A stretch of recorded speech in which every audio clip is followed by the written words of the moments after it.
So ಸರ್ಕಾರದ ಡೆಲಿಗೇಷನ್ನು bilateral engagements ಕೂಡ ಇವತ್ತು ನಾವು ಅಲ್ಲಿ ಮಾಡಿದ್ದೇವೆ. ಇವತ್ತು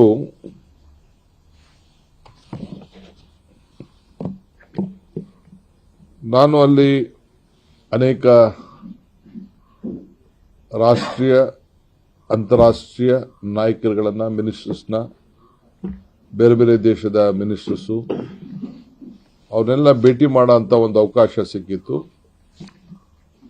ವರ್ಲ್ಡ್ ಬ್ಯಾಂಕು ಹೆಡ್ ಕೂಡ ಅವರು ನಮ್ಮ ರಾಜ್ಯ ದೇಶದವರು,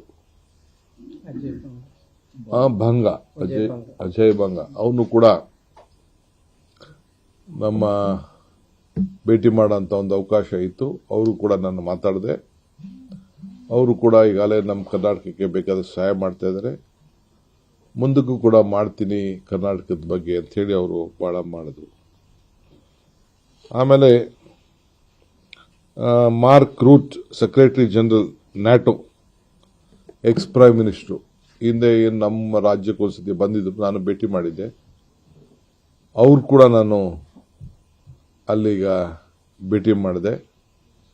ಅವರು ಕೂಡ ಬೆಂಗಳೂರಿನ ಅನುಭವ, ಅವ್ರ ರಾಜ್ಯಕ್ಕೆ, ದೇಶಕ್ಕೆ ತೆಗೆದುಕೊಂಡು ಹೋದಂಥ ಅನೇಕ ಬಿಸ್ನೆಸ್ ಟ್ರಾನ್ಸಾಕ್ಷನ್ಸ್ ಕೂಡ ಎಲ್ಲ ಇತ್ತು.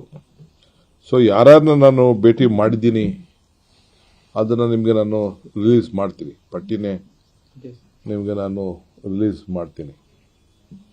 ಒಟ್ಟಾರೆ ಭಾರತದ ಬಗ್ಗೆ ಇದೊಂದು ಬೆಳವಣಿಗೆ ಆಗ್ತಾ ಇದೆ ಅನ್ನೋದಿದೆ. ನಮ್ಮ ಸೆಂಟ್ರಲ್ ಮಿನಿಸ್ಟ್ರು ವೈಷ್ಣವಿ ಅವರು, ನಮ್ಮ ರೈಲ್ವೆ ಅಶ್ವಿನ್ ರಾವ್ ವೈಷ್ಣವಿ ಅವರು ರೈಲ್ವೆ ಮಿನಿಸ್ಟ್ರು, ITBTಗೂ ಅವರೇ ಮಿನಿಸ್ಟ್ರು, ಅವರು ಕೂಡ ಪಾರ್ಟಿಸಿಪೇಟ್ ಮಾಡಿದ್ರು. ನಮ್ಮ ರಿನ್ಯೂವಲ್ ಎನರ್ಜಿಯಿಂದ ನಮ್ಮ ರಾಜ್ಯದವರೇ ಪ್ರಹ್ಲಾದ್ ಜೋಶಿ ಇದ್ರು, ರಾಮಮೋಹನ್ ನಾಯ್ಡು ಅವರಿದ್ರು. ಸೊ ಅವರೆಲ್ಲ ಕೂಡ ಪಾರ್ಟಿಸಿಪೇಟ್ ಮಾಡಿದ್ರು. ನಮ್ಮ ಕರ್ನಾಟಕ ಪೆವಿಲಿಯನ್ಗೂ ಕೂಡ ನಮ್ಮ ಜೋಶಿ ಅವರೆಲ್ಲ ಬಂದಿದ್ರು. ಬಂದು MB ಪಾಟೀಲ್ ಅವ್ರ ಹತ್ರ, ನಮ್ಮ ಹತ್ರ ಎಲ್ಲ ಅನೇಕ ವಿಚಾರಗಳನ್ನು ಚರ್ಚೆ ಮಾಡಿದ್ರು. ಬಹಳ ಜನ ಈ ಒಂದು ಡಾಟಾ ಸೆಂಟರ್ಗಳಿಗೆ, GCCಗೆಲ್ಲ ಈ ಕ್ಲೀನ್ ಎನರ್ಜಿ ಬೇಕು, ರಿನ್ಯೂವಲ್ ಎನರ್ಜಿ ಬೇಕು, ನೀರು ಬೇಕು ಅನ್ನೋದು ಕೂಡ. ಬಟ್ ಅವ್ರಿಗೆಲ್ಲ ಸ್ಟ್ಯಾಟಿಸ್ಟಿಕ್ಸ್ ತೆಗೆದುಕೊಂಡಿದ್ದಾರೆ. ನಮ್ಮಲ್ಲಿ ಸಫಿಷಿಯಂಟ್ ಪವರ್ ಇದೆ ಅನ್ನೋದು ಅವ್ರಿಗೆ ಮನವರಿಕೆ ಆಗಿದೆ.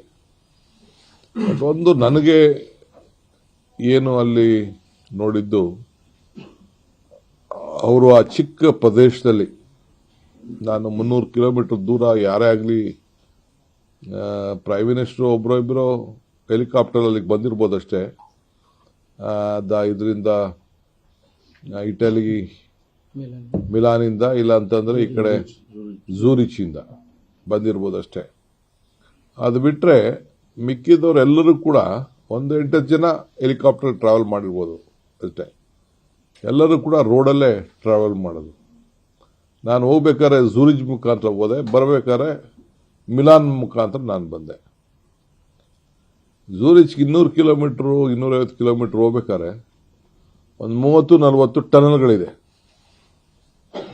ರೋಡಲ್ಲೇ ಟನಲ್, 2 ವೇ 3 ವೇ ಅಂದ್ರೆ 6 ವೇ 4 ವೇ ಎಲ್ಲ ಕೂಡ ಇದೆ. ಎಲ್ಲ 60-70-80 ವರ್ಷದ ಹಿಂದೆನೆ ಮುಂಚಿತವಾಗಿ ಅವರೆಲ್ಲ ಟನಲ್ಗಳೆಲ್ಲ ಮಾಡಿದ್ದಾರೆ.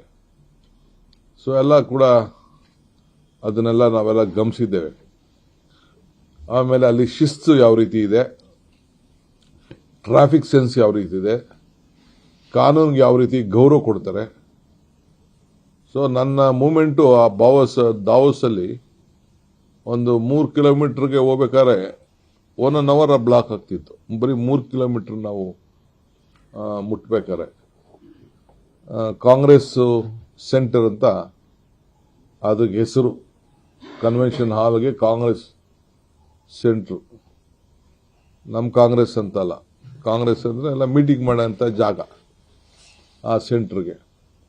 ಸೊ ಅಲ್ಲಿ ಬೇಕಾದಷ್ಟು ಹಾಲ್ಗಳೆಲ್ಲ, ಡಿಸ್ಕಷನ್ ಹಾಲ್ ಎಲ್ಲ ಬೇಕಾದ್ರೆ ಮಾಹಿತಿಗಳು, ಫೋಟೋಗ್ರಾಫ್ಸ್ ಎಲ್ಲ ಕೆಲವೆಲ್ಲ ಬೇಕಾದ್ರೆ ಬಿಡುಗಡೆ ಮಾಡ್ತೀನಿ. ಕೆಲವರು ಅವರು ಬಿಡುಗಡೆ ಮಾಡಿರ್ಬೋದು. ಅನೇಕ ನಾನು ಮಾತಾಡಿದ್ದೆಲ್ಲ ಅವರವರೇ ಬಿಡುಗಡೆ ಮಾಡಿದ್ದಾರೆ. ನಾನು ಬಿಡುಗಡೆ ಮಾಡೋಕ್ಕಿಂತ ಮುಂಚಿತವಾಗಿ ಅವ್ರು ಬಿಡುಗಡೆ ಮಾಡಿದ್ದಾರೆ. ಅದಕ್ಕೆ ನಾನು ನೋಡ್ತೀನಿ ಇಲ್ಲಿ ಬಂದು ಏನೇನು ಬಿಡುಗಡೆ ಮಾಡಿದ್ದಾರೆ, ಏನು ಆಗಿಲ್ಲ ಅನ್ನೋದನ್ನ ಎಲ್ಲ ಆಲ್ ಇಂಟರ್ನ್ಯಾಷನಲ್ ಮತ್ತು ನ್ಯಾಷನಲ್ ನಮ್ಮ ದೇಶದ ಅನೇಕ ಮೀಡಿಯಾ ಅವರು ಕೂಡ ಅವರ ಪ್ರೆಸೆನ್ಸನ್ನು ಕೂಡ ಅವರು ತೋರಿಸಿದ್ರು. ಸೊ ಬೇರೆ ಬೇರೆ ರಾಜ್ಯದ ಮುಖ್ಯಮಂತ್ರಿಗಳು ಕೂಡ ಅವ್ರದ್ದೇ ಆದಂಥ ಸಪ್ರೇಟು ನಮ್ಮ ಇಂಡಿಯಾ ಸೆಂಟರ್ ಜೊತೆಗೆ ಅವ್ರದ್ದೇ ಆದಂಥ ಸಪ್ರೇಟ್ ಸೆಂಟರ್ಗಳನ್ನ ಅವರು ಮಾಡ್ಕೊಂಡಿದ್ರು. ನಾವು ಮಾಡಿದ್ದು ಭಾಳ ದೊಡ್ಡದಾಗೆಲ್ಲ ಅವರು ಕೂಡ ಮಾಡ್ಕೊಂಡಿದ್ರು. ಎಲ್ಲ ಬಿಸ್ನೆಸ್ ಲೀಡರ್ಸ್ನೆಲ್ಲ ಭೇಟಿ ಮಾಡಿದ್ದಾರೆ. ನಮ್ಮ ಇಂಡಿಯನ್ ಕಮ್ಯುನಿಟಿ ಕೂಡ ಹೊರಗಡೆ ದೇಶದಲ್ಲಿ ಯಾರ್ಯಾರು ಬಿಸ್ನೆಸ್ ಮಾಡ್ತಾ ಇದ್ದಾರೆ ಅವರು ಕೂಡ ಎಲ್ಲ ಬಂದು ನಮ್ಮ ಟೀಮ್ನೆಲ್ಲ ಭೇಟಿ ಮಾಡಿದ್ದಾರೆ. MB ಪಾಟೀಲ್ ಅವರು ಭಾಳ ಪ್ರಮುಖವಾಗಿ ಯಾರ್ಯಾರ ಹತ್ರ ಮಾತಾಡಿದ್ದಾರೆ ಅಂತೇಳಿ ಅವರು ಮೀಡಿಯಾಗೆ ಕಂಪ್ಲೀಟ್ ನಿಮಗೆ ಅವರು ಬ್ರೀಫ್ ಮಾಡ್ತಾರೆ, ಅವರು ಏನೇನು ಮಾತಾಡಿದ್ದಾರೆ ಅಂತ. ನಾವು MOU ನಮ್ಮ ರಾಜ್ಯದ ದೇಶದವರ ಜೊತೆಯಲ್ಲಿ ಈ ಸತಿ ನಾವು MOUಗಳನ್ನ ಅಲ್ಲಿ ಸೈನ್ ಮಾಡೋದು ಬೇಡ ಅಂತ ನಾವು ತೀರ್ಮಾನ ಮಾಡಿದ್ವಿ. ನಾವು ಯಾಕೆಂದರೆ ಹೊರಗಡೆ ದೇಶದಿಂದ ಬಂದಂಥವ್ರು ಬಂದು ನೋಡಿ ಅವ್ರಿಗೇನು ಹೇಳಬೇಕು, ನಮ್ಮಲ್ಲಿ ಏನಿದೆ, ನಮ್ಮ ಶಕ್ತಿ ಏನು, ನಮ್ಮ ವಾತಾವರಣ ಏನು, ನಮ್ಮ ಕ್ಲೀನ್ ಎನರ್ಜಿ ಏನು, ಪೊಲ್ಯೂಷನ್ ನಮ್ದು ಏನಿದೆ, ನಮ್ಮಲ್ಲಿ ಏನು ಟ್ಯಾಲೆಂಟ್ ಇದೆ, ನಮ್ಮಲ್ಲಿ ಎಷ್ಟು ಡಾಕ್ಟರ್ಸ್ ಇದ್ದಾರೆ, ನಮ್ಮಲ್ಲಿ ಎಷ್ಟು ಯುವಕರಿದ್ದಾರೆ, ಹೊಸ ಜನ್ರೇಷನ್ಗೆ ಆರ್ಟಿಫಿಷಿಯಲ್ ಇಂಟೆಲಿಜೆನ್ಸ್ಗೆ ಏನು ಬೇಕು, ಇವೆಲ್ಲ ಕೂಡ GCCಗೆ ಏನು ಬೇಕು, ಡಾಟಾ ಸೆಂಟರ್ಗೆ ಏನೇನು ಬೇಕು, ಅದು ಕೂಡ ಅವೆಲ್ಲ ಇದೆ. ಇನ್ನೊಂದು ನನಗೆ ಹೊಸದಾಗಿ ಕಂಡಿದ್ದು, ಅವರು 2 ಟೈರ್ 3 ಟೈರ್ ಸಿಟಿಗೂ ಕೂಡ ಕೆಲವರು ಆಲೋಚನೆ ಮಾಡ್ತಾ ಇದ್ದಾರೆ. ಅಲ್ಲೂ ಸ್ವಲ್ಪ ವೈಬ್ರೆಂಟ್ ಇರಬೇಕು, ಯುವಕರುಗಳು ದೊಡ್ಡ ದೊಡ್ಡ ನಗರಕ್ಕೆ ಬರೋದನ್ನ ತಪ್ಪಿಸ್ಬೇಕು. ನೀವು 2 ಟೈರ್ 3 ಟೈರ್ ಸಿಟಿಲೇ ಕೂಡ ನೀವು ಸ್ವಲ್ಪ ಅಲ್ಲೆಲ್ಲ ಸ್ವಲ್ಪ ವೈಬ್ರೇಷನ್ ಇರೋ ರೀತಿಲಿ ನೀವು, ಯಾಕೆಂದರೆ ಎಲ್ಲ ಉದ್ಯೋಗಕ್ಕೋಸ್ಕರ ಉದ್ಯೋಗ ಮಾಡಿದ್ಮೇಲೆ ಸಾಯಂಕಾಲದೊತ್ತು ಅವ್ರ ಮೈಂಡ್ ಫ್ರೆಶ್ ಆಗಿರಲಿಕ್ಕೆ ನೀವೆಲ್ಲ ಸ್ವಲ್ಪ ವ್ಯವಸ್ಥೆಗಳನ್ನು ಮಾಡಬೇಕು ಅನ್ನೋದು ಕೂಡ ಕೆಲವೆಲ್ಲ ಸಲಹೆಗಳನ್ನು ನಮಗೆ ಕೊಟ್ಟಿದ್ದಾರೆ.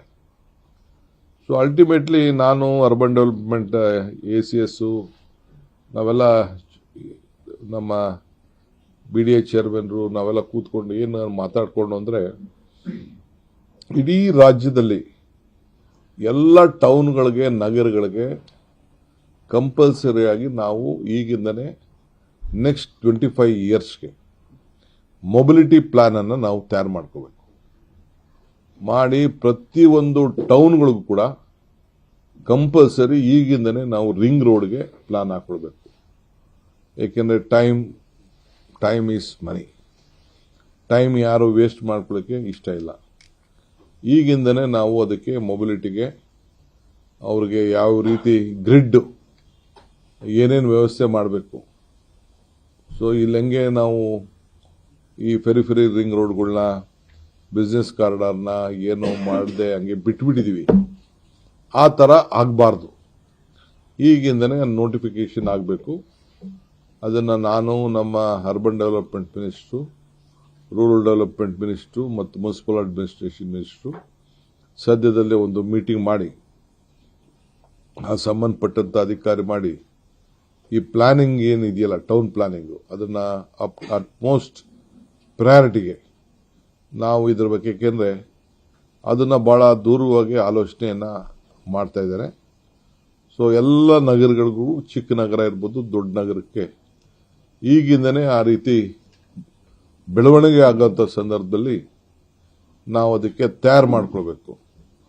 ಅದಕ್ಕೆ ಈಗ ನೆಕ್ಸ್ಟ್ ಇನ್ನೊಂದು ವಾರದಲ್ಲಿ ಅದಕ್ಕೊಂದು ಸಪ್ರೇಟ್ ಮೀಟಿಂಗ್ ಮಾಡಿ ಆ ತೀರ್ಮಾನವನ್ನು ನಾವು ಮಾಡ್ತೇವೆ. ನಿರ್ಭೀತ, ನಿಷ್ಪಕ್ಷಪಾತ, ವಿಶ್ವಾಸಾರ್ಹ ಸುದ್ದಿಗಳಿಗೆ ಮತ್ತೊಂದು ಹೆಸರಾಗಿರುವ News18 ಕನ್ನಡ ಈಗ ಆಪ್ನಲ್ಲೂ ಲಭ್ಯವಿದೆ. ದಯವಿಟ್ಟು ಇಲ್ಲಿರುವ QR ಕೋಡ್ ಅನ್ನು ಸ್ಕ್ಯಾನ್ ಮಾಡಿಕೊಂಡು ಆಪ್ ಡೌನ್ಲೋಡ್ ಮಾಡೋದಕ್ಕೆ ಮರಿಬೇಡಿ. ನಿಮ್ಮ ಬೆಂಬಲ ಹೀಗೆ ಸದಾ ನಮ್ಮೊಂದಿಗಿರಲಿ. ಧನ್ಯವಾದ.